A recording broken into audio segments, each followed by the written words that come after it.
good morning, YouTube viewers. Good morning, Facebook Nation. Good morning to all people, all colors, all races, all languages, men, women, and children around the world, no matter where you find yourself today. May any goal that you have set for yourself come to fruition. And may that goal be a benefit for all of humanity. So today, everyone, good morning. My name is Jeff Dias, and welcome to my channel. It is the Stupidity Within Humanity, where we look at things where situations where thinking goes from sane to really insane. Today, I wanted to get away from the topic that we were on, which was where do we come from. Sometimes you have to take a break from one thing in order to address, more pressing and important things. So I want to say to you is that today's topic is the paint is almost dry. Because I said, almost 2 years ago, I did a video on, what are we doing? Are we watching paint dry? So I show you how things where we thought that, as long as we worry about our lives, our problems, our own responsibilities, and the things that are around us, we don't feel any obligation to the world in which we live.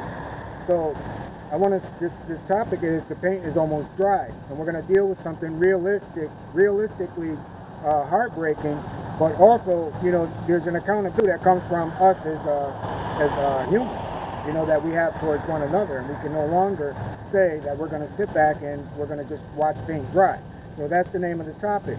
So first, my condolences goes out to the children in New York City. One was the age of 3, the other one was 4, the other one was 7 years old, who they found, unfortunately, they're no longer with us. And there's a mental health issue that was lying behind this, where the mother, they were concerned about the mother. The mother might not have been on her medication, which ended up being the case. And unfortunately, this is what happened. But, we have to say to ourselves, what is making normal people? Not everyone in this world is crazy. So why only in this country? Why this country so much that everybody's on medication? Everybody's on some sort of prescription. Everybody's doing some kind of drug. Everybody, is doing something to mask, the insanity in which they live. This is why we legalized marijuana, because we understand and we know we are doing things intentionally to cause what you see around us today. Unfortunately for those children, it's the wake-up call that we all kind of need. But we live in a world where, it's easy because they teach us to blame. So my second condolences is to a family out of Michigan, who, the father one day, but it wasn't just an up and day thing. But what the father did was he came home, shot his wife, and started to go through the house and systematically kill the family. So when one of them actually had came home, and when the daughter had came home, he went at her too. But unfortunately, she's a 25-year-old, and she's surviving because when she had got there and she reached that point, the police were there as well. So condolences to that family. And I'm so thankful out of this situation that one of the daughters was at a birthday party where she wasn't attending what was taking place. However, this human being living in a suburban neighborhood just up and walks in, and they're not the only ones, and this is what's not in the news, that people are destroying their families everywhere and every way that we see. So, we have some kind of accountability until that day where it steps up and it's at your door and it's at your window. But it actually is. We're just doing a good job of ignoring it.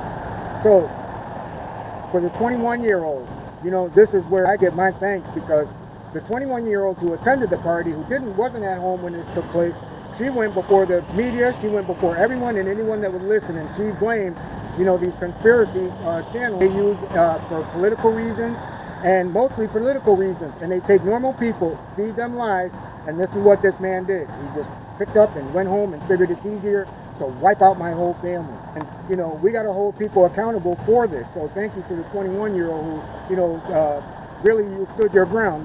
These people are responsible, and for you to, address the fact that, you watch them change over a year, you watch them change and become more shut down and become a whole different person. I tried to explain in one of my earlier videos about how my son, he'll listen to politics, or he'll listen to even somebody that cares about him. People that came into his life way later, but yet and still he'll put them over, his own parents. So, when, I understand for you, the 21-year-old who watched their father, go off into La La Land. It's a hard ordeal, but it's something that I've been through as well, so I feel that I can speak on it. So, keep on, talking and keep on. Don't let those people use your father as a martyr. Use them as the ones who caused your father the downfall of what took place and hold them responsible. So thank you very much.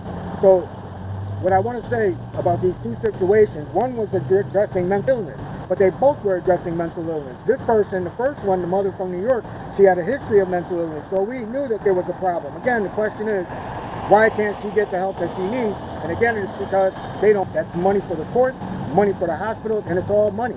And for pharmaceutical money. So, they don't care about the people. So now again, what's the difference? Because here you had a man, and second family, it was a man who wasn't on medication, was a hard-working, every day, up and at 'em type of person, family-orientated. The 21-year-old said that, the father, loved them and, everything else, and she watched him turn from night to day. And we're all seeing it with people around us. The only difference between you and me is I don't stand for it. If those people want to make those changes, or they want to bring me into changes to accept the things and not be held accountable, then I distance from those people. So that's the difference between me and the average person. I live out the rest of my life trying to do the right thing, and hopefully this video will promote and push people to do the right thing. So the difference between both situations is also how we are a part of this and how we play a role. Because again, by ignoring things, by leaving everything to politicians, we heavily ignore situations where we should be standing up for situations, especially when it came to the 3 children who, the mother, was single, on medication, and she didn't receive the treatment that she needed because obviously she was off the medication. So the last person I want to leave you with is because you think that normal people are just, that these people all have a history. No. What I want to do is I want to leave you with this guy right here. His name is Boris Caretaker. Now, Boris Caretaker was an everyday working person. And he came to a point around the Reagan era to say, you know what, I'm going to let the system take care of me. I'm going to go to, and he did this. He didn't mean to threat, but he knew that it would put him in federal prison for the rest of his life. He's not the only one. And if you get a chance to see about who Boris Caretaker is, you'll see that in his interviews, he said that there's more people in federal prison just like him who made a choice to stay in prison. Boris Caretaker threatened the president at that time, which was Ronald Reagan. He's been in prison ever since. But the thing about it is that no matter your race, we're all out that we are at that door. So there is no privilege. The only privilege out here is the ones who are living in delusion. And that's the scary part about it, because your delusion is extremism. And it's also a mental health issue, which is in a green light because there's people in higher circles that will condone that type of behavior, even though they know where it's leading you to. Almost like the politician who gave the fist and then ran out the back door. I don't know why you don't want that one. I wouldn't want to be a part of somebody that did that to me. So we're all accountable for what is taking place. And I have my own problems will no longer work because all families are actually one step away from the families that I just spoke about today.